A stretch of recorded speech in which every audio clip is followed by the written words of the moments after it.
श्रुतिस्मृतिपुराणानाम् आलयम् करुणालयम्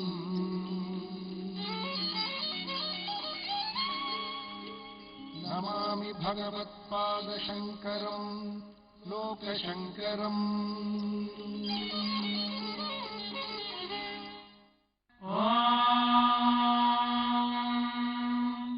భారతదేశం విభిన్న సంస్కృతులకు విభిన్న సంప్రదాయాలకు నిలయం.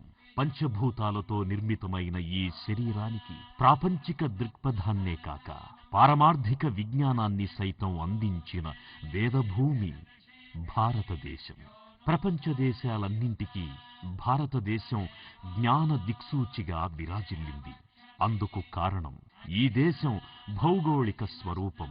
సుభిక్షమైన భౌతిక వనరులు మాత్రమే కాదు, యుగయుగాలుగా ఈ దేశంలో ధర్మం అంతర్వాహినిగా ప్రవహించింది. మానవుణ్ణి మహోన్నత ఆధ్యాత్మిక శిఖరాల వైపు నడిపించింది. ఈ ధర్మ పరివ్యాప్తికి ప్రతి కాలంలోనూ ఏవో కొన్ని ప్రతిబంధకాలెదురైనా అవి తాత్కాలికమే.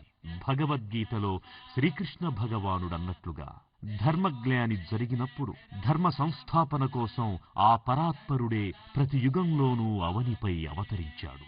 దుష్ట శిక్షణ, శిష్ట రక్షణ నిర్వహించాడు. ఇటువంటి అవతార మహత్యం సదాశివుని లీలల్లోనూ గోచరిస్తుంది. కలియుగం ప్రారంభమైన తరువాత మానవాళిని సక్రమ మార్గంలో నడిపించడానికి సాక్షాత్తు ఆ పరమశివుడే శంకరాచార్యునిగా అవతరించాడు. ఇతిహాసాలు, పురాణాలు సైతం ఈ విషయాన్ని ప్రస్తావించాయి. శివరహస్యం, లింగ పురాణం, కూర్మ పురాణం, వాయు పురాణాల్లో శంకరాచార్యుని అవతార రహస్యం నిక్షిప్తమై ఉంది.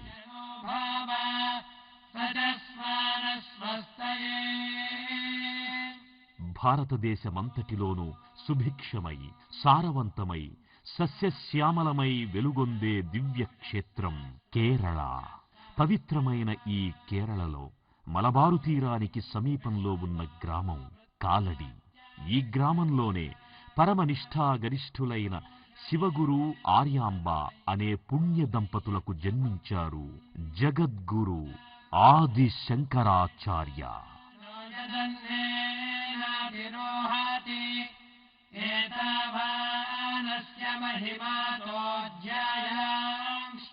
ఆనాటి సామాజిక, సాంస్కృతిక, చారిత్రక ఉపద్రవాల వల్ల అతలాకుతలమవుతున్న వైదిక సంస్కృతికి వినూత్న శక్తిని ప్రసాదించడానికై, సనాతన ధర్మ సముద్ధరణకై అవనిపై అవతరించిన కారణ జన్ములు జగద్గురు ఆది శంకరాచార్య.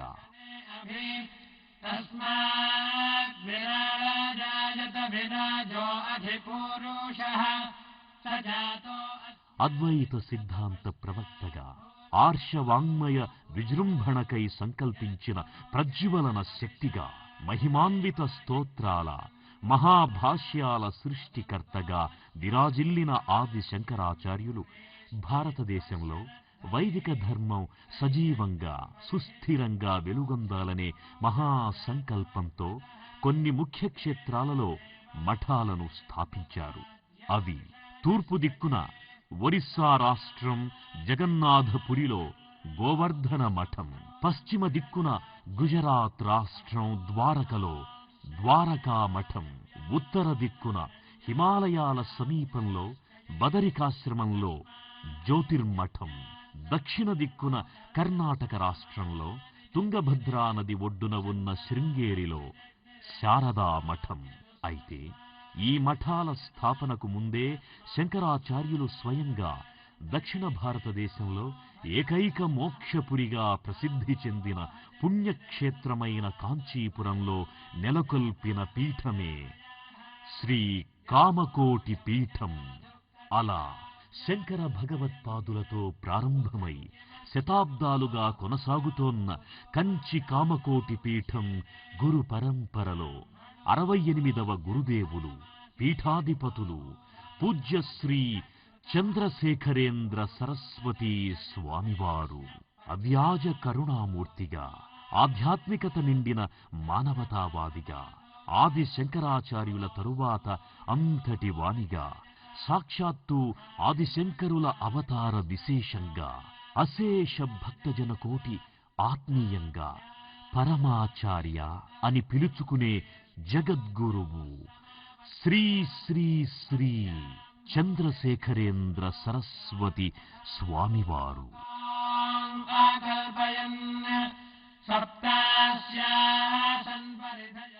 ప్రేక్షకుల కోసం పరమాచార్య బాల్య విశేషాలను మాత్రం నటీనటులతో చిత్రీకరించడం జరిగింది, గమనించగలరు. పరమాచార్యుల వారి తల్లిగారు శ్రీమతి మహాలక్ష్మి అమ్మాళ్, తండ్రిగారు శ్రీ సుబ్రహ్మణ్య శాస్త్రి. సుబ్రహ్మణ్య శాస్త్రి గారు ఆ చిన్నారికి తమ కులదైవమైన స్వామిమలలోని స్వామినాథుని పేరే పెట్టుకున్నారు. పరమాచార్యుల తండ్రిగారైన సుబ్రహ్మణ్య శాస్త్రి గారు ఎడ్యుకేషన్ ఆఫీసరుగా తమిళనాడులోని పలు ప్రాంతాల్లో ఉద్యోగం చేశారు. వీరికి సంగీతంలో మంచి ప్రావీణ్యం ఉండడంతో కుమారునితోనూ సంగీత సాధన చేయించేవారు.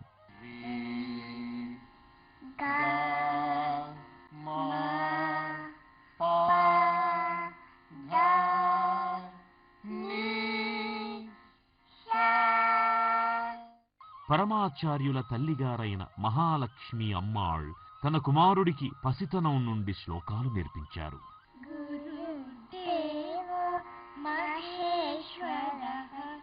గురు సాక్షాత్ పరం బ్రహ్మ తస్మై శ్రీ గురవే నమః.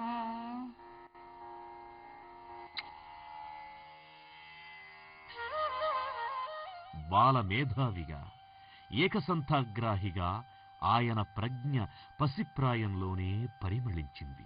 ఒకసారి స్వామినాథన్ తల్లిదండ్రులు కుమారుణ్ణి కంచిపీఠం 66వ ఆచార్యులు శ్రీ శ్రీ శ్రీ చంద్రశేఖరేంద్ర సరస్వతి స్వామివారి వద్దకు తీసుకువెళ్లారు. ఆ సందర్భంలో ఆచార్యులు స్వామినాథంలో ఉట్టిపడుతోన్న దివ్య తేజస్సును గమనించి ఈ బాలుడు భవిష్యత్తులో మహాత్ముడు కాగలడని గుర్తించారు.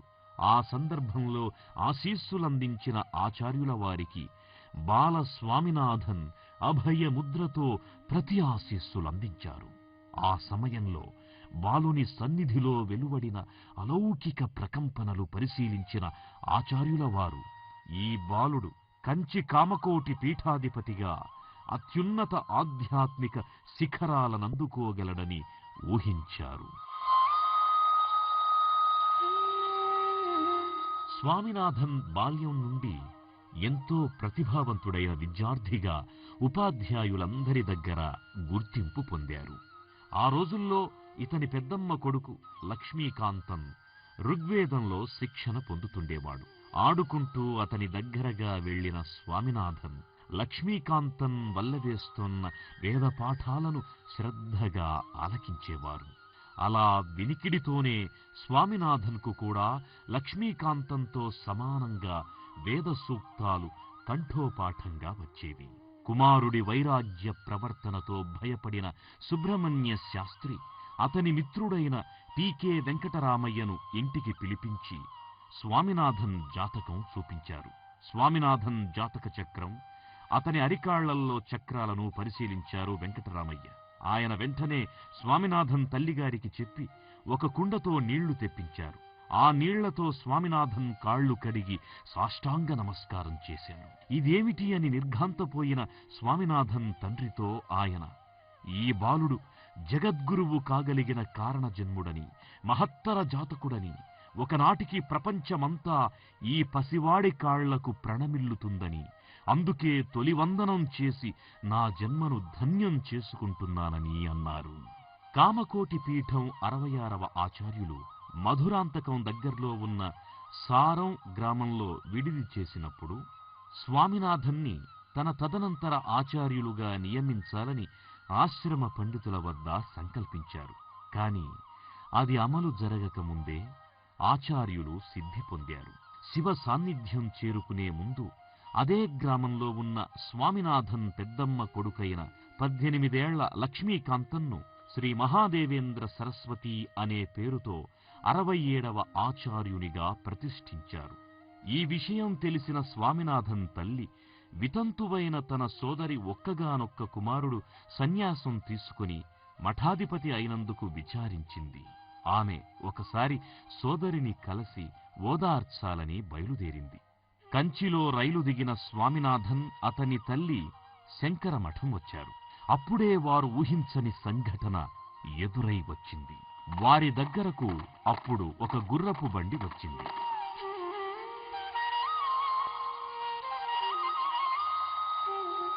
కంచిమఠంలో ముఖ్యుడైన మునిరత్నం మొదలియార్ స్వామినాథన్ దగ్గరకొచ్చారు.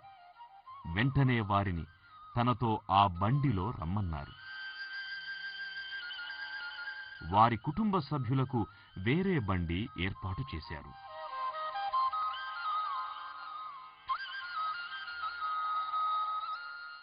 ఆ క్షణంలో స్వామినాథన్కు తెలియదు ఆ ప్రయాణం ఒక దివ్య ప్రస్థానమని.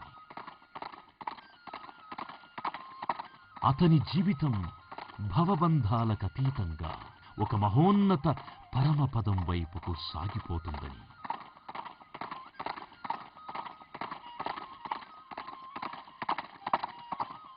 స్వామినాథన్ మళ్లీ ఇంటికి వెళ్లే అవకాశం రాకపోవచ్చునని, శాశ్వతంగా మఠంలోనే ఉండవలసి ఉంటుందని.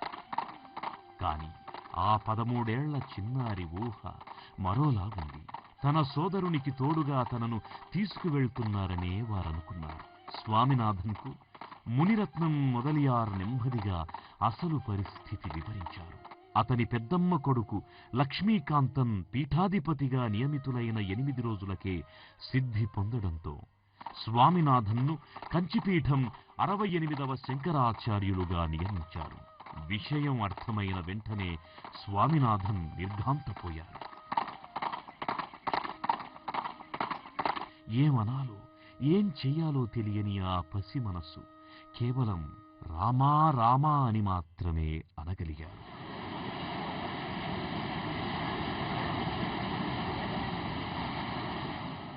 అలా స్వామినాథన్ జీవితం అనుకోకుండా సన్యాసాశ్రమంతో ఆధ్యాత్మిక శిఖరాల వైపు అతని ప్రమేయం లేకుండానే పయనం సాగించింది.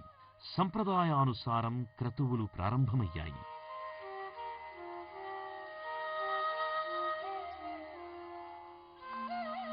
జలాశయం గత్వా స్నాత్వా అస్మాదాశ్రమాత్ పరమహంసాశ్రమం ప్రవిశామి. ఓం భూః సన్యస్తం మయా, ఓం భువః సన్యస్తం మయా, ఓం సువః సన్యస్తం మయా. 1907 ఫిబ్రవరి 13న చంద్రశేఖరేంద్ర సరస్వతి అన్న సన్యాసాశ్రమ పరివ్రాజక నామంతో కంచి కామకోటి పీఠం 68వ ఆచార్యులుగా పీఠారోహణం చేశారు. హే భగవో బ్రహ్మ అధీవిభోః మమ హృదయే హృదయం తే దదామి. స్వామినాథన్ తల్లిదండ్రులు అల్లారు ముద్దుగా పెంచుకున్న తమ కుమారుడు సన్యాసిగా మారడం చూచి దిగ్భ్రమ చెందారు.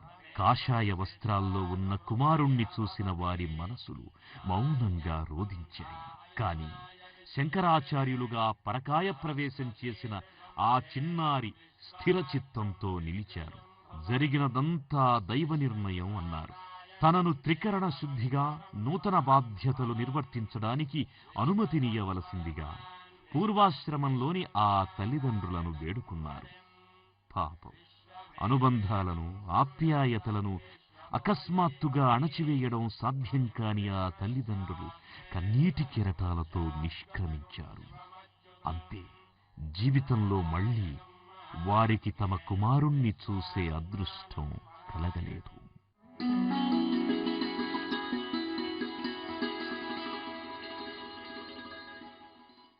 స్వామినాథన్ చంద్రశేఖరేంద్ర సరస్వతిగా మఠానికి వచ్చిన వెంటనే 66వ ఆచార్యుల దశదిన కార్యక్రమంలో మహాపూజను భక్తి శ్రద్ధలతో నిర్వర్తించారు. మఠాధిపతులు నిరంతరం చేత ధరించవలసిన ధర్మదండం, మహావాక్యమనే మంత్రోపదేశం, మఠాధిపతి స్వయంగా తన వారసులకందించే సంప్రదాయం పరమాచార్యుల వారి విషయంలో అమలు కాలేదు. ఈ రెండూ శ్రీవారు స్వయంగా స్వీకరించారు. అందువల్ల పరమాచార్యుల వారిని స్వయంభూగా వ్యవహరిస్తారు.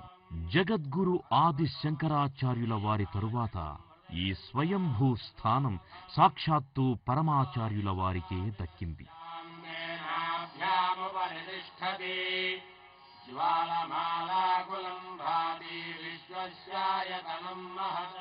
పంతొమ్మిది 1907 మే 9వ తేదీన శ్రీవారికి కుంభకోణంలో నూతన ఆచార్యులుగా పట్టాభిషేక మహోత్సవం మహావైభవంగా జరిగింది. ఛత్రపతి శివాజీ కుటుంబీకులైన మహారాణి జీజాంబాబా సాహెబా, మహారాణి రామకుమారాంబా సాహెబా ఉత్సవ వస్తు సామాగ్రి వివిధ సంభారాలను పంపించారు. అన్ని దేవాలయాల్లో విశేష పూజలు చేశారు. బంగారు కామాక్షి, అఖిలాండేశ్వరి ఆలయాల్లో అభిషేకాలు జరిపించారు. రాజకుటుంబీకులు, జమీందారులు, ఉన్నత వంశీకులు ఈ ఉత్సవంలో పాల్గొన్నారు. పీఠాన్ని అధిరోహించిన ఆచార్యులు అందరినీ ఆశీర్వదించారు. ఆనాటి నుండి సనాతన ధర్మ సముద్ధరణకై దీక్షా కంకణధారులైన శ్రీవారి లోకోద్ధరణ శకం ప్రారంభమైంది.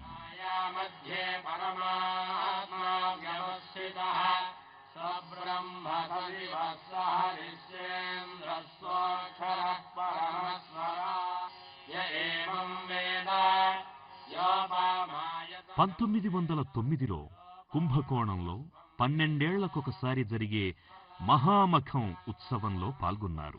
1909 నాటికి చంద్రశేఖరేంద్రులకు 15 ఏళ్లు.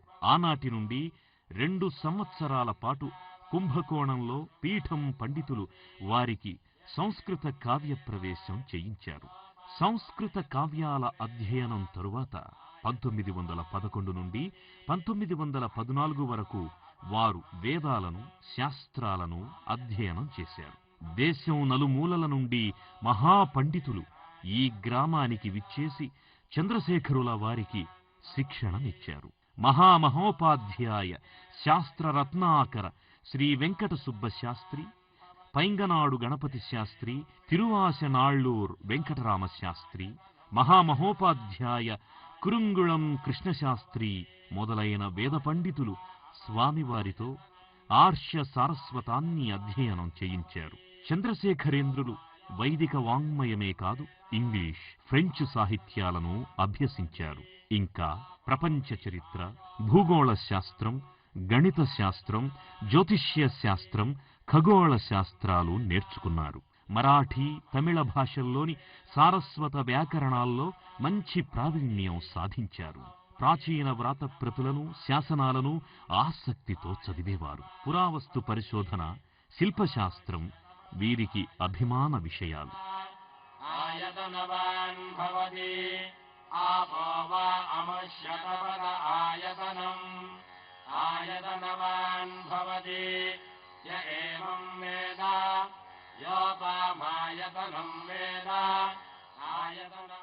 వీరు పలు రకాల వీణలపై సంగీత సాధన చేసేవారు.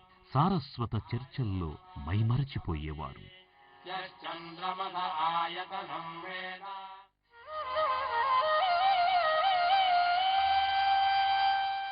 ప్రకృతి పరిశీలనలో స్వామివారు తన్మయులయ్యేవారు. ఫోటోగ్రఫీలోనూ వారికి అపారమైన పరిజ్ఞానం ఉంది. వీలు కలిగినప్పుడల్లా సమీపంలో ఉన్న నదీతీర ప్రాంతాలకు, లంక గ్రామాలకు శిష్య సమేతంగా వెళ్లి అక్కడి మనోహర దృశ్యాలను ఫోటోలు తీసేవారు.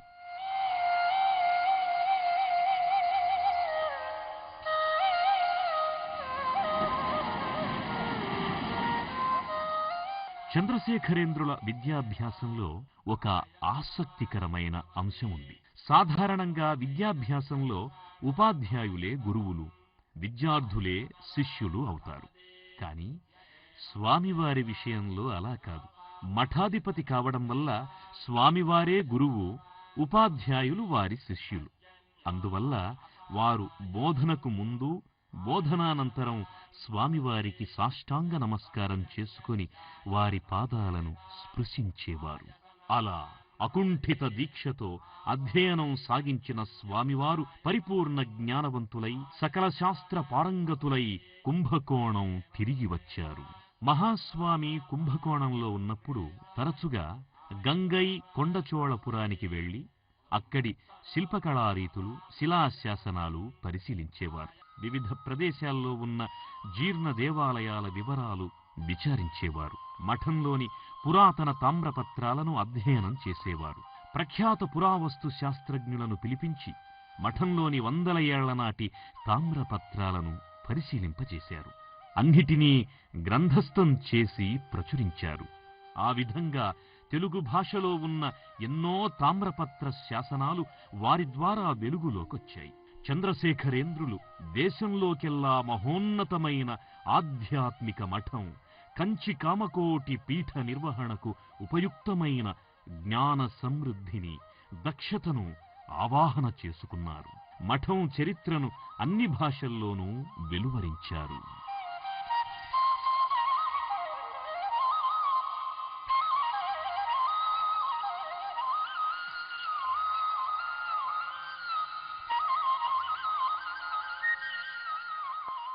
చంద్రశేఖరేంద్ర సరస్వతి స్వామికి కాశ్మీరు నుండి కన్యాకుమారి వరకు భారతదేశాన్ని సాంస్కృతికంగా ఏకం చెయ్యాలన్న సంకల్పం కలిగింది. ఆ సంకల్పానికి వారు వెనువెంటనే ఆచరణ రూపం కలిగించారు. దేశంలో ధార్మిక చైతన్య జ్యోతులు వెలిగించాలన్న సదాశయంతో 1919లో ప్రారంభమైన వారి విజయ యాత్ర 1939 వరకు 21 సంవత్సరాల పాటు పాదయాత్రగా అవిఘ్నంగా కొనసాగింది. శంకర హర హర శంకర జయ జయ శంకర హర హర శంకర జయ జయ శంకర హర హర శంకర జయ జయ శంకర హర హర శంకర జయ జయ శంకర హర హర శంకర జయ జయ శంకర హర హర శంకర హర హర శంకర జయ జయ శంకర హర హర శంకర జయ జయ శంకర. మహాస్వామి తన జీవితమంతా ఎటువంటి సందర్భంలోనూ ఏ విధమైన మోటారు వాహనం వినియోగించకుండా పూర్తిగా పాదయాత్రతోనే భారతదేశం నలుదిశలు పర్యటించారు. రోజుకు 2-3 గంటలు మాత్రమే విశ్రాంతి తీసుకుంటూ మిగిలిన సమయమంతా అనుష్ఠానం, పూజాక్రమం, భక్తులతో సంభాషణ, భిక్షువందనం, పాదపూజ, క్షేత్ర ఆలయ సందర్శనం, పాదయాత్రలతో నియమబద్ధంగా వారు ప్రయాణం సాగించారు. మహాస్వామితో పాటు పండితులు, వేద విద్వాంసులు గోపూజకు, గజపూజకు కావలసిన పశు సంతతితో బాటుగా వాటి పరిచారకులు వెంట వచ్చేవారు. స్వామి పర్యటిస్తున్నారంటే ఆ ప్రాంతంలో సామరస్యం, సౌజన్యం తాండవించేవి. ప్రజలు ఆయన దర్శనంతో తన్మయులై తరించేవారు.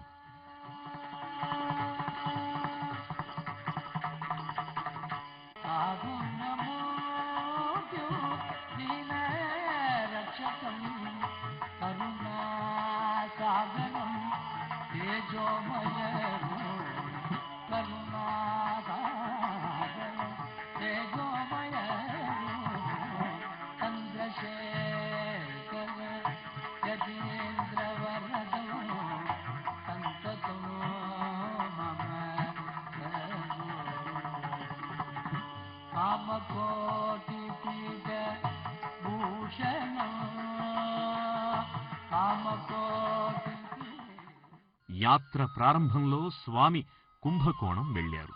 తంజావూరు మారుమూల గ్రామాల్లోని పుణ్యస్థలాలన్నీ సందర్శించారు. ప్రతి సంవత్సరం ఆషాఢ పౌర్ణమి నాటి నుండి వ్యాసపూజతో ప్రారంభమయ్యే చాతుర్మాస వ్రతంలో యతులు ప్రయాణాలు మాని ఒకే ప్రదేశంలో నివసించాలన్న నియమాన్ని మహాస్వామి పాటించేవారు. ధర్మాచరణలో స్వామి ఎటువంటి సాహసోపేత నిర్ణయానికైనా వెనుకాడేవారు కాదు. రామేశ్వరం ఆలయానికి అప్పట్లో రోడ్డు మార్గం లేదు. మహాస్వామికి పాదయాత్రతోనే పర్యటించాలన్న నియమం ఉన్నందువల్ల 3 కిలోమీటర్ల రైల్వే వంతెనపై నుండి నడుచుకుంటూ వెళ్లి సముద్రాన్ని దాటారు. దేశ సంచారంలో భాగంగా రామేశ్వరంలో సముద్రం నుండి కొంత ఇసుకను సేకరించి కాశీకి వెళ్లినప్పుడు అక్కడ గంగానదిలో కలిపే ఆచారాన్ని కామకోటి పీఠాధిపతులు పాటిస్తారు. సహస్రశీర్ష पुरुषः सहस्राक्षः सहस्रपात् स भूमिम् विश्वतो भृत्वात्यातिष्ठद्धशाङ्गुणम् पुरुष एवेदम् सर्वं यद्भूतं यच्च भव्यम्. ఈ యాత్రలో భాగంగా మహాస్వామి రామనాథపురం, మధుర, తిరునల్వేలి, జంబుకేశ్వరం పర్యటించారు. ఈ కాలంలో ప్రముఖ స్వాతంత్ర్య సమరయోధులు, జాతీయ నాయకులు దేశబంధు చిత్తరంజన్ దాస్, ఎస్ సత్యమూర్తి, పురుషోత్తమ దాస్, తేజ్ బహద్దూర్ సప్రు మొదలైన వారు స్వామివారిని కలిశారు. స్వాతంత్ర్య సముపార్జనకై వారి ఆశీస్సులర్థించారు. ఈ సందర్భంలో మహాస్వామి సందేశమిస్తూ స్వాతంత్రమంటే విదేశీయులను పారద్రోలడం మాత్రమే కాదని, విదేశీ భావజాలాన్ని సైతం పారద్రోలాలని వారికి ప్రబోధించాడు. 1927వ సంవత్సరం అక్టోబర్ 15వ తేదీన ఇద్దరు మహాత్ముల కలయిక జరిగింది. దక్షిణ దేశ పర్యటనలో ఉన్న మహాత్మా గాంధీ పాలఘాట్లోని నల్లచేరిలో ఒక గోశాలలో స్వామివారిని కలుసుకున్నారు. 57 సంవత్సరాల గాంధీజీ 33 సంవత్సరాల సర్వసంగ పరిత్యాగి అయిన చంద్రశేఖరేంద్ర సరస్వతి మహాస్వామి ఆధ్యాత్మిక ఔన్నత్యాన్ని విని ప్రభావితులై ఆయన దర్శనం కోసం వచ్చారు. మహాస్వామి కూడా భారత జాతిని సత్యాహింసలతో ప్రభావితం చేసి నిరాడంబరతకు నిర్వచనంగా నిలిచిన ఆ మహనీయుని కలుసుకోవాలని ఆసక్తి కనబరిచారు. ఆ మహాత్ముడు, ఈ మహర్షి ఇద్దరూ నేలపై కాషాయ వస్త్రంపై కూర్చొని తమ మనోగత భావాలను, ఆశయాలను పరామర్శించుకున్నారు. సంస్కృతం, హిందీ భాషల్లో వారి సంభాషణ ఒక రోజంతా కొనసాగింది. రాజకీయ ఉద్యమాల్లో జరిగే చర్యలు ప్రజల మనోభావాలను, మత విశ్వాసాలను గాయపరిచేవిగా ఉండకూడదని, మన ధర్మం ప్రబోధించేది సమానత్వమే కాని సంఘర్షణ కాదని మహాస్వామి అన్నారు. సాయంత్రం 6 గంటలు దాటితే గాంధీగారు ఆహారం తీసుకోరు. అందువల్ల 5:30 ప్రాంతంలో రాజగోపాలాచారి లోపలికి వచ్చి భోజన సమయం మించిపోతుంది అని గుర్తు చేయగా, స్వామివారితో సంభాషణే ఈ రోజు నాకు ఆహారం అన్నారు గాంధీజీ. తన భావాల పునఃపరిశీలన కోసం ఈ సమావేశం తనకెంతో ప్రయోజనకారయ్యిందని గాంధీజీ ఆ తరువాత స్వయంగా ప్రకటించారు.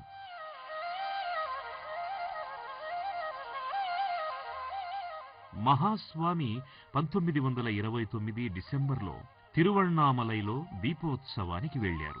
అరుణాచలంలో 1 నెల రోజులున్నారు. పలు పర్యాయాలు గిరి ప్రదక్షిణలు చేశారు. ఆ సమయంలో రమణ మహర్షి, మహాస్వామి ఒకరినొకరు ప్రత్యక్షంగా కలుసుకోలేదు. అయినా వారిరువురికి పరస్పర ప్రేమాభిమానాలుండేవి. రమణ మహర్షిని భక్తులు కంచికామకోటి స్వాములు మిమ్ములను కలుసుకోలేదా అని అడిగితే, మేము ఒకరినొకరు విడిచి ఉంటే కదా కలుసుకునే ప్రసక్తి ఏర్పడుతుంది అన్నారు రమణ మహర్షి. స్వామి తిరువణ్ణామలై నుండి అడయపాళెం వెళ్లారు. అక్కడ 300 సంవత్సరాల క్రితం అప్పయ్య దీక్షితులు అనే శివభక్తులైన మహాకవి నివసించేవారు. స్వామి ఆ మహనీయుని గురించి అక్కడి ప్రజలకు వివరించారు. అప్పయ్య దీక్షితుల జయంతిని ప్రతి సంవత్సరం జరుపవలసిందని, ఆయన సాహిత్యాన్ని ప్రచురించి ప్రచారం జరిపించాలని సూచించారు. ఇలా స్వామివారు ఏ ప్రాంతానికి వెళ్లినా అక్కడ క్షేత్ర మహత్యాన్ని, మహాత్ముల వైశిష్ట్యాన్ని వెలుగులోకి తెచ్చి స్థానిక ప్రజల్లో ధార్మిక చైతన్యాన్ని మేలుకొల్పేవారు. 1931లో స్వామివారు చెంగల్పట్టు వచ్చారు. ఇక్కడ వీరిని ఇంగ్లాండ్ తత్వశాస్త్రవేత్త, మహారచయిత అయిన పాల్ బ్రంటన్ కలిశారు. సత్యదర్శనం కోసం తగిన గురువుకై అన్వేషిస్తూ భారతదేశం వచ్చిన వీరు మహాస్వామిని కలిశారు. అప్పటికే ఎంతో మంది గురువులను కలిసిన ఆయన వారెవ్వరిలో కనిపించని పరిపూర్ణత, దివ్య తేజస్సు మహాస్వామిలో చూసి పాదాక్రాంతులయ్యారు. వారితో సంభాషించారు. ఆ తరువాత బ్రంటన్ స్వామివారితో తమ అనుభవాలను, భారతదేశ ఆధ్యాత్మిక ఔన్నత్యాన్ని గూర్చి ఎ సెర్చ్ ఇన్ సీక్రెట్ ఇండియా అనే గ్రంథం రచించారు. ఆ తరువాత మహాస్వామి ఆంధ్ర ప్రాంతానికి విచ్చేశారు. 1931లో చిత్తూరులో చాతుర్మాస వ్రతం చేశారు. 1932లో మహాశివరాత్రికి కాళహస్తి వెళ్లారు. ముళ్ళు రాళ్లతో నిండిన 30 మైళ్ల బాటలో నడిచి గిరి ప్రదక్షిణ చేశారు. మహాస్వామి ఎటువంటి అలుపు అలసట లేకుండా ఆలయ ప్రదక్షిణ చేసినంత సులువుగా పవిత్రమైన కొండల చుట్టూ గిరి ప్రదక్షిణ చేసేవారు. కాళహస్తి నుండి స్వామి తిరుమల వెళ్లారు. తరువాత నగరిలో చాతుర్మాస వ్రతం చేసి అక్కడున్న కాశీ విశ్వనాథ ప్రయాగ మాధవుల ఆలయాలను పునరుద్ధరించి కుంభాభిషేకం జరిపించారు. అక్కడి నుండి మద్రాసు వెళ్లారు. మద్రాసులో మహాస్వామి ప్రసంగాలు ప్రజలలో హృదయ సంచలనం కలిగించాయి.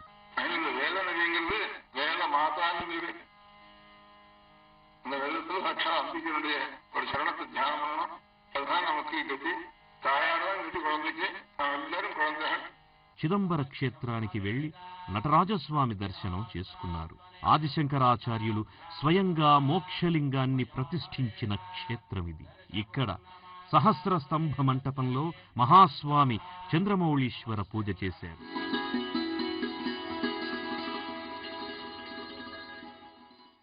మహాస్వామి కాశీయాత్ర శ్రీశైలం, హైదరాబాద్, నాగపూరు, జబల్పూర్, అలహాబాదుల మీదుగా సాగింది.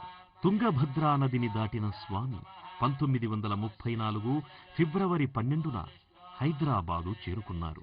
అప్పటి ప్రభుత్వం, నైజాం నవాబు మహాస్వామిని ఎంతో గౌరవించారు. మహాస్వామి హైదరాబాదు నుండి నాగపూర్ వింధ్యారణ్యాలు దాటి జబల్పూర్కు చేరుకున్నారు. నర్మదా నదిలో స్నానం చేశారు. అక్కడ నుండి ప్రయాగ చేరుకున్నారు. 1922లో మహాస్వామి రామేశ్వరం నుండి తెచ్చిన ఇసుకను 1934లో త్రివేణి సంగమంలో కలిపారు. త్రివేణి నుండి సంగ్రహించిన పవిత్ర జలాన్ని దక్షిణ భారతదేశంలోని వివిధ ఆలయాలకు పంపించారు. వారణాసి వెళ్లిన స్వామికి కాశీ మహారాజు, Banaras Hindu university vice chancellor Pandit Madan Mohan Malaviya వంటి మహామహులు స్వాగతం పలికి 1,00,000 మంది ప్రజల సమక్షంలో ఘనంగా ఊరేగించారు. మహాస్వామి కాశీ విశ్వనాథుని, అన్నపూర్ణాదేవిని దర్శనం చేసుకున్నారు. బెనారస్ హిందూ విశ్వవిద్యాలయంలో జరిగిన సదస్సులో మదన్ మోహన్ మాలవ్య సంస్కృతంలో స్వామివారిని ప్రస్తుతించారు. స్వామివారు కూడా విద్యార్థులనుద్దేశించి సంస్కృతంలోనే ప్రసంగించారు. విద్యా వ్యాసంగానికి పరమావధి ఆత్మశాంతి మాత్రమేనని, విద్య ఒక్కటే సమాజానికి నిజమైన ఆనందాన్ని చేకూరుస్తుందని, ధార్మిక పునాదులపై నిర్మితమైన విద్యా విధానం అజరామరమైందని స్వామివారు అన్నారు. 1935 జూలై 13న బెంగాల్ చేరుకున్నారు. హౌరాలో వారిని అచ్చటి ప్రజలు రంగరంగ వైభవంగా ఊరేగింపుతో ఆహ్వానించారు.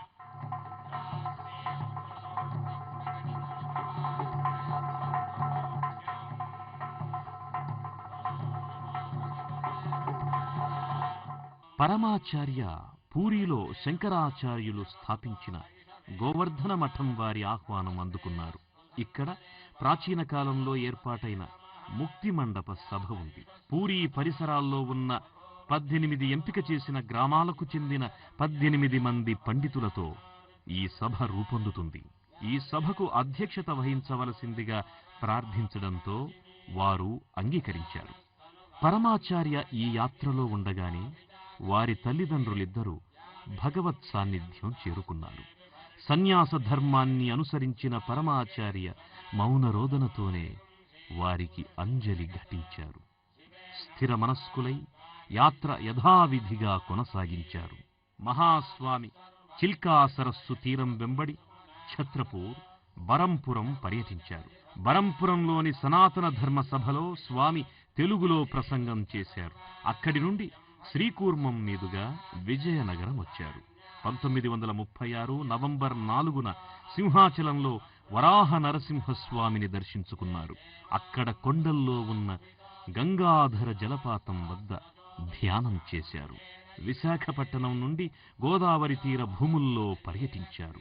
1937వ సంవత్సరంలో పాలకొల్లులో చాతుర్మాస వ్రతం చేశారు. రాజమండ్రి, కాకినాడల్లో సముద్ర స్నానం చేశారు. అటు నుండి విజయవాడ వచ్చారు. మరుసటి సంవత్సరం చాతుర్మాస వ్రతం గుంటూరులో చేశారు. ఆ తరువాత స్వామివారు నెల్లూరు, వెంకటగిరి, కాళహస్తి, తిరుపతి, తిరుత్తణి దర్శించుకుని 1939 మే 2న కాంచీపురం చేరుకున్నారు. అక్కడ నుండి చిదంబరం మీదుగా రామేశ్వరం వెళ్లారు. లోగడ యాత్రలో భాగంగా 1934 జూలై 25న త్రివేణిలో సంగ్రహించిన గంగాజలంతో రామలింగేశ్వరుణ్ణి అభిషేకించి యాత్రను విరమించారు. ఆనాటి నుండి 6 నెలల పాటు మౌనవ్రత దీక్ష చేశారు. 1939 జూన్ 29న కుంభకోణం వచ్చారు. మొత్తం 21 సంవత్సరాల పాటు సాగిన పరమాచార్యుల సుదీర్ఘ పాదయాత్ర ప్రపంచ చరిత్రలోనే అపూర్వం. ఈ యాత్ర యావత్ భారతదేశాన్ని జాగృతం చేసింది. సనాతన ధర్మాన్ని ప్రజల హృదయాల్లో పునః ప్రతిష్ఠించింది.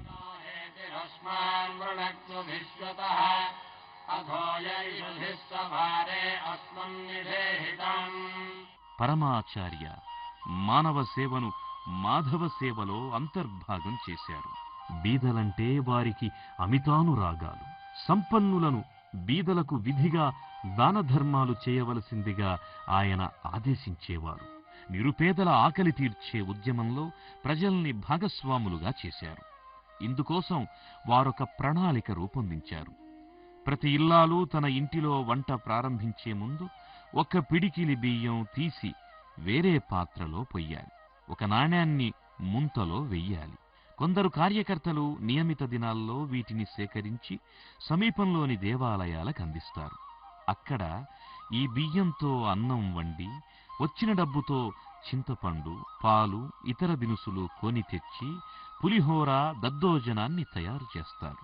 ముందుగా వాటిని దేవుడికి నైవేద్యంగా సమర్పించిన తరువాత నిరుపేదలకు సంతర్పణ చేస్తారు.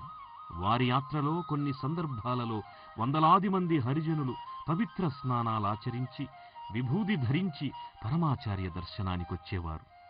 పరమాచార్య ఆప్యాయంగా వారి యోగక్షేమాలు విచారించి నూతన వస్త్రాలు బహూకరించేవారు.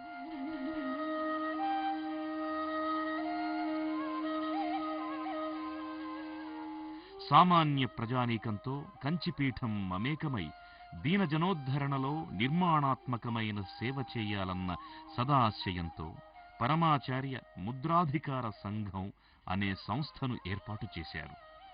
గ్రామీణ వికాసం, గో సంరక్షణ, ఆలయ సంరక్షణ, జీర్ణ దేవాలయ పునరుద్ధరణ, మతమార్పిడులను నిరోధించడం, పురాణ కాలక్షేపాలు, రథోత్సవాలు జరిపించడం, శాంతిపూరిత వాతావరణం నెలకొల్పడం, బావులు, చెరువులు, కాల్వలు తవ్వించడం, మొక్కలు నాటడం, కూరగాయలు సాగు చేయడం, ధనిక పేద తారతమ్యం లేకుండా ప్రతివారు సేవా కార్యక్రమాల్లో పాల్గొనడం మొదలైన ప్రజాహిత కార్యక్రమాలు లక్ష్యంగా ఈ సంఘాన్ని రూపొందించారు.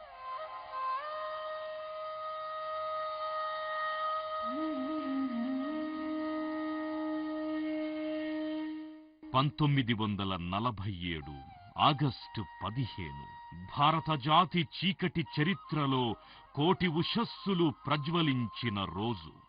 వినువీధుల్లో త్రివర్ణ పతాకం వీరవిహారం చేసిన రోజు. భారత జాతి విదేశీ కబంధనాల నుండి విముక్తి చెందిన రోజు. ఈ సందర్భంలో పరమాచార్య ప్రజలకు సందేశమిస్తూ మువ్వన్నెల జెండాలోని ధర్మచక్రం అశోకుణ్ణి మాత్రమే కాదు, భగవద్గీతను ప్రతిబింబిస్తుంది అన్నారు. ఏవం ప్రవర్తితం చక్రం అనే శ్లోకాన్ని ఉదహరిస్తూ మన ధర్మం చక్రం వలె నిరంతరం పురోగమిస్తుంది అన్నారు. ఈ చక్రం మానవత్వానికి, దైవత్వానికి మధ్య గల అనుబంధానికి ప్రతీక అని వివరించారు. అకుంఠిత దీక్ష వల్ల, అసమాన త్యాగాల వల్లనే ఈ స్వాతంత్ర్యం సిద్ధించింది అన్నారు పరమాచార్య. భారతీయులు రాజకీయ స్వాతంత్ర్యం సాధించినప్పటికీ నైతిక విలువలు కోల్పోతే ఆ స్వతంత్రం నిష్ప్రయోజనమనేవారు మహాస్వామి.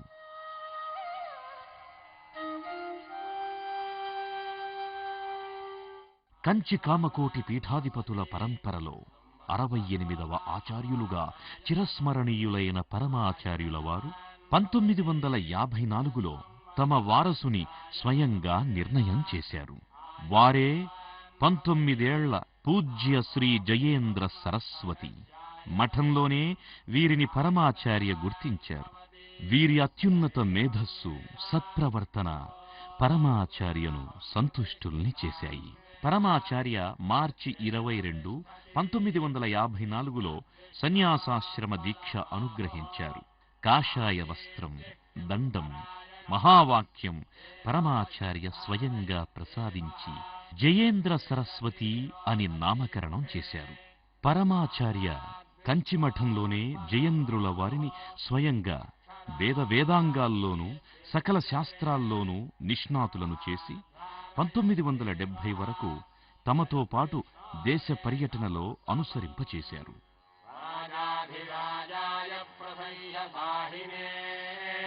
నమో వయం వై శ్రవణాయ కుర్మహే సమే కామాన్ కామకామాయ మహ్యం. 1967 నాటికి పరమాచార్య కంచి కామకోటి పీఠారోహణ చేసి 60 ఏళ్లు. ఈ సంవత్సరమంతా పూజ్యశ్రీ జయేంద్ర సరస్వతి ఆధ్వర్యంలో దేశవ్యాప్తంగా వజ్రోత్సవ వేడుకలు నిర్వహించారు. ఆ సంవత్సరం పరమాచార్య ఆంధ్రప్రదేశ్ అంతటా సంచరించారు. విజయవాడలో భక్తులు పరమాచార్యను నవరత్న ఖచిత స్వర్ణ కిరీటంతో సత్కరించుకున్నారు.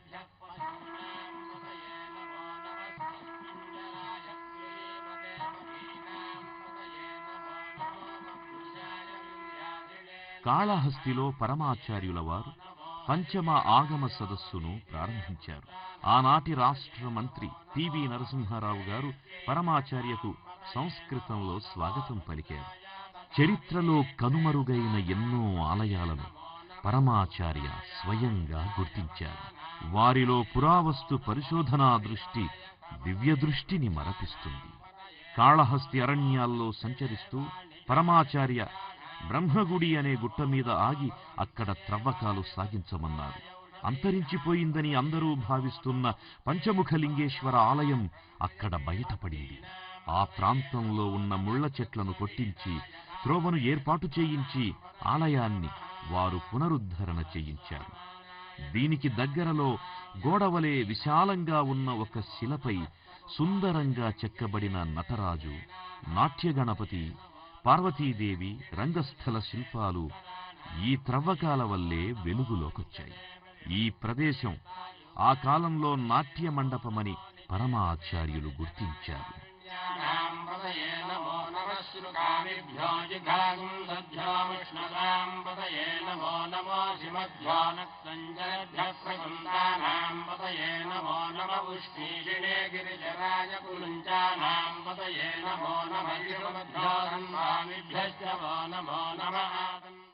పరమాచార్య తాము సంచరిస్తున్న ప్రాంతాల్లో ఉన్న శిథిలాలయాల పునరుద్ధరణతో పాటు నూతన నిర్మాణాలపై దృష్టి కేంద్రీకరించేవారు.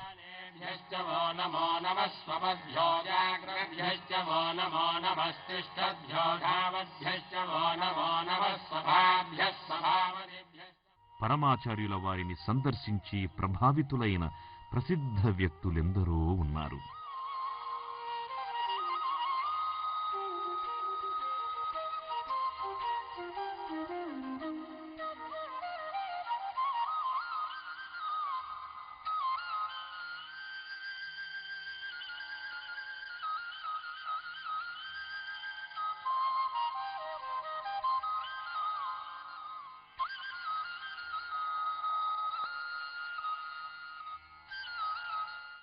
(1978లో 84 సంవత్సరాల వయసులో పరమాచార్య మరో పర్యాయం పాదయాత్ర ప్రారంభించారు. కొద్దిమంది శిష్యులను మాత్రమే వారు తమ వెంట అనుమతించారు. ఈ వయస్సులోనూ వారు తరగని ఉత్సాహంతో రోజుకు 25 కిలోమీటర్లు కడకతో సంచరిస్తూ హిందూ ధర్మాన్ని సర్వత్రా ప్రతిధ్వనింపచేశారు. ప్రతి చోట రహదారుల వెంట నిలబడి తన దర్శనానికై నిరీక్షించే ప్రజలను, పిల్లలను, స్త్రీలను, హరిజనులను స్వామి ఎంతో ఆదరంగా పరామర్శించి వారి యోగక్షేమాలను విచారించి ఆశీర్వదించేవారు.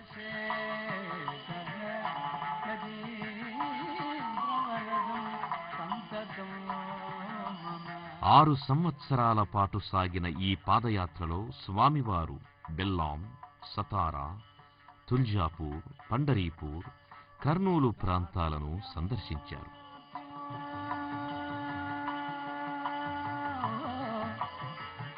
చంద్రశేఖర 90 సంవత్సరాల వయస్సులోనూ పరమాచార్య 25 ఏళ్ల వయస్సు యువకులను మించిన ఉత్సాహంతో నడక కొనసాగించారు.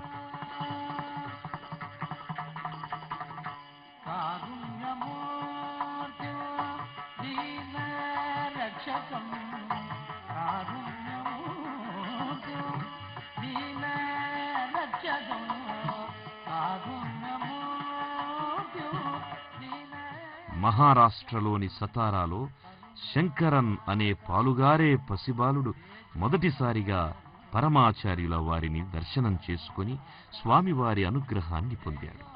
మరో సందర్భంలో ఆచార్యుల వారడిగిన కొన్ని ప్రశ్నలకు ఆ చిన్నారి ఇచ్చిన సమాధానాలు పరమాచార్యుల వారిని సంతుష్టుల్ని చేశాయి.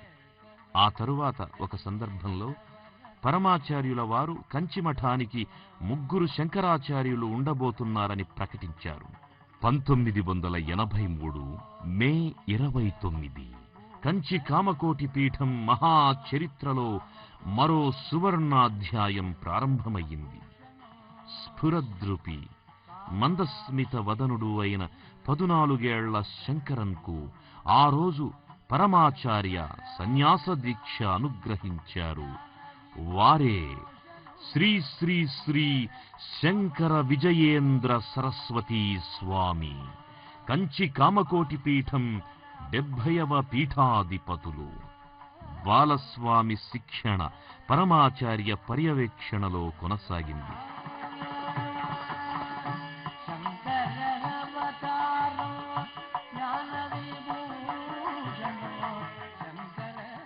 3 తరాలకు చెందిన 3 పీఠాధిపతులతో కంచి కామకోటి పీఠం 25 శతాబ్దాల గురు పరంపరతో అవిచ్ఛిన్నంగా కొనసాగుతూ జాతికి ఆధ్యాత్మిక మార్గదర్శనం చేస్తూ ఉంది.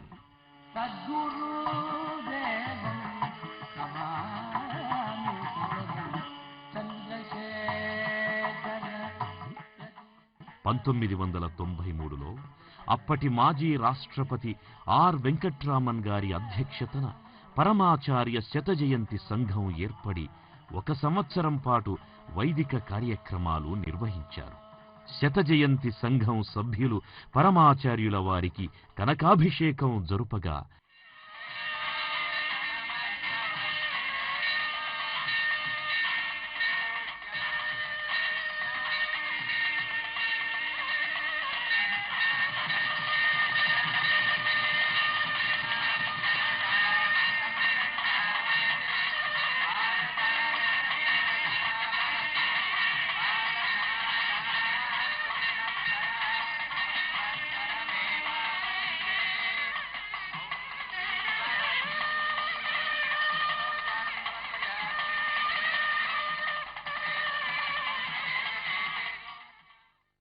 ఆ బంగారమంతా కామాక్షి దేవాలయ విమానం స్వర్ణతాపడానికి వినియోగించమని పరమాచార్య స్వయంగా అందించారు.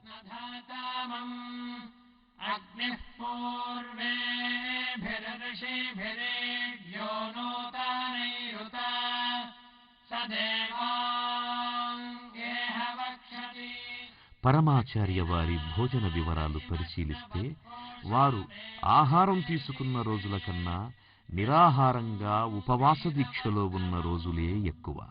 పరమాచార్య సాత్వికాహారులు, మితాహారులు. 14వ ఏటనే వారు ఉప్పు, కారం, పులుపు మానివేశారు. రోజుకు 1 పూటే భోజనం. కొన్ని రోజులు పచ్చిపాలు మాత్రమే తీసుకునేవారు. కొన్ని రోజులు గుప్పెడు అటుకులు, మరికొన్ని రోజులు లేత వేపాకులు, బిల్వదళాలు మాత్రమే భుజించేవారు. పరమాచార్య నిరంతరం తపోదీక్షలోనూ మౌనవ్రతంలోనూ ఉండేవారు. ఆ విధంగా వారు ఆత్మశక్తిని ద్విగుణీకృతం చేసుకుంటూ అపారమైన మేధస్సును, జ్ఞాపక శక్తిని సాధించేవారు.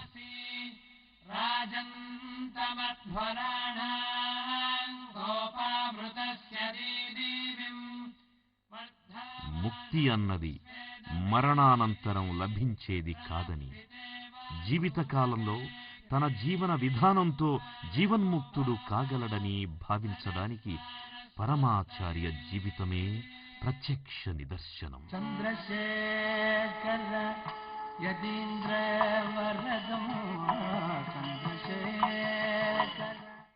జనవరి 8, 1994 పరమాచార్య మహాస్వామి 87 సంవత్సరాల తరువాత తమ కన్న తల్లిదండ్రుల చిత్రపటాల వంక ఎంతో ఆపేక్షగా చూశారు. ఆ తల్లిదండ్రులు ప్రసాదించిన ఈ శరీరాన్ని ఇంతకాలం ధార్మిక జీవనంతో ధన్యం చేసుకున్నందుకు సంతృప్తి చెందారేమో.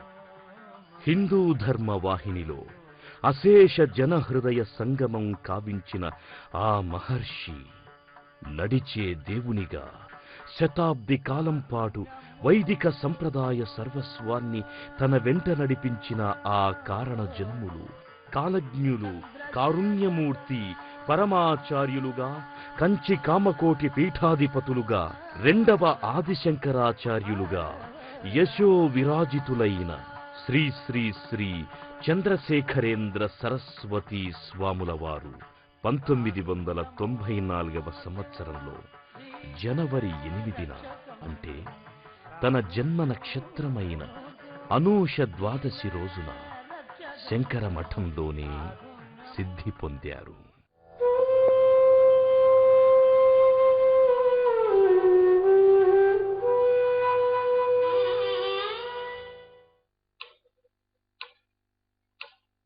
అందుకు కాలచక్రమే సాక్షిగా నిలిచింది. వారు గతించిన కాలం 2:58 దగ్గర.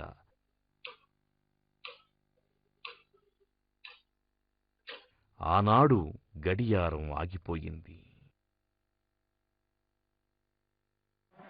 చంద్రశేఖర యతీంద్ర వరదం సంతతం మమ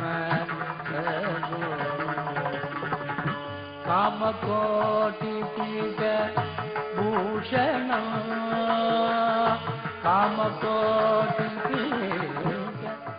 అత్యంత కఠోరమైన సన్యాసాశ్రమ వాసాన్ని నిండు నూరేళ్లు నియమనిష్టలతో ఆదర్శప్రాయంగా గడిపిన అసాధారణ యోగి, సర్వోన్నతమైన కంచి కామకోటి పీఠానికి అధిపతులైన అతి సాధారణంగా జీవించిన సర్వసంగ పరిత్యాగి, ధర్మస్థాపనకై నలుదిశలు నడిచిన దేవుడు, దరిద్ర నారాయణుల సముద్ధరణకై అవతరించిన అపర శంకరుడు, మహిమాన్విత ఆధ్యాత్మిక స్ఫూర్తి, మహోన్నత మానవతామూర్తి పరమాచార్య.